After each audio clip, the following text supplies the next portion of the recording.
UP BJP के प्रदेश अध्यक्ष केशव प्रसाद मौर्य ने राम मंदिर को लेकर कहा है कि राम मंदिर कभी बीजेपी का चुनावी मुद्दा नहीं था। साथ ही उन्होंने कहा कि सपा बसपा और कांग्रेस चाहे तो राम मंदिर बनाकर उसका चुनावी लाभ ले सकती है। यूपी बीजेपी के अध्यक्ष केशव प्रसाद मौर्य ने चित्रकूट में दिए एक बयान में कहा है कि अगर उनकी पार्टी के पास पूर्ण बहुमत होगा तो कानून बनाकर मंदिर निर्माण कराया जाएगा। इससे पहले उन्होंने बयान दिया था कि मंदिर निर्माण बीजेपी का चुनावी मुद्दा नहीं है। पूर्वांचल में 23 अप्रैल से शुरू हो रहे असदुद्दीन ओवैसी के रोड शो का हिंदू संगठनों ने विरोध करना शुरू कर दिया है। यही नहीं, हिंदू युवा वाहिनी के कार्यकर्ता ओवैसी को पूर्वांचल में नहीं घुसने की धमकी भी दे रहे हैं।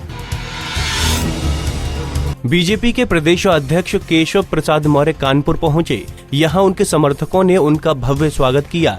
इस मौके पर मौर्य ने सपा पर जमकर निशाना साधा और सपा बसपा मुक्त प्रदेश का नारा दिया।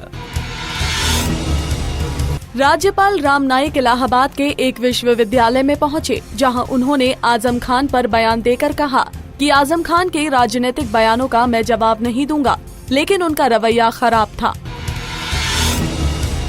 लोक निर्माण मंत्री शिवपाल सिंह यादव जौनपुर पहुंचे।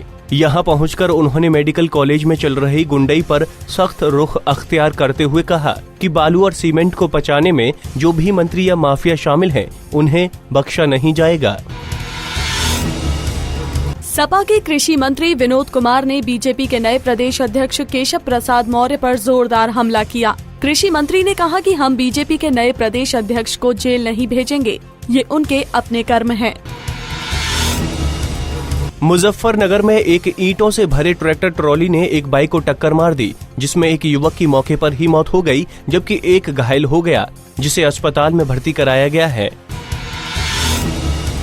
आगरा में एक कोल्ड ड्रिंक पीने से एक लड़की की हालत बिगड़ गई, जिसे तुरंत अस्पताल में भर्ती कराया गया। बताया जा रहा है कि कोल्ड ड्रिंक की बोतल में एक मरी हुई छिपकली मिली थी। पीलीभीत के बीसलपुर कोतवाली इलाके में साइकिल टकरा जाने से दो पक्षों में विवाद हो गया, जिसमें जमकर लाठी डंडे चले।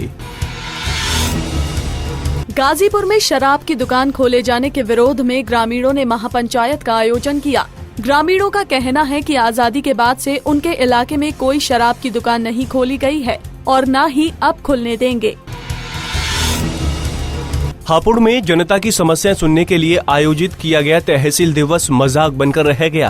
तहसील दिवस में ज्यादातर अधिकारी व्हाट्सएप पर व्यस्त नजर आए। गाजियाबाद के खोड़ा थाना इलाके में बदमाशों ने एक व्यापारी से लूट की घटना को अंजाम दिया। व्यापारी के विरोध करने पर बदमाशों ने उसे चाकू मारकर घायल कर दिया, जिससे युवक की मौत हो गई। कैलाशगिरी ब्रह्मचारी नामक एक व्यक्ति अपनी मां को मथुरा वृंदावन में भगवान कृष्ण और बांके बिहारी के दर्शन कराने ले जा रहा है। आपको बता दें कि कैलाशगिरी ब्रह्मचारी है जो पिछले 20 सालों से कावड़ को अपने कंधे पर रखकर अपनी अंधी मां को पैदल तीर्थ यात्राएं करवा रहा है।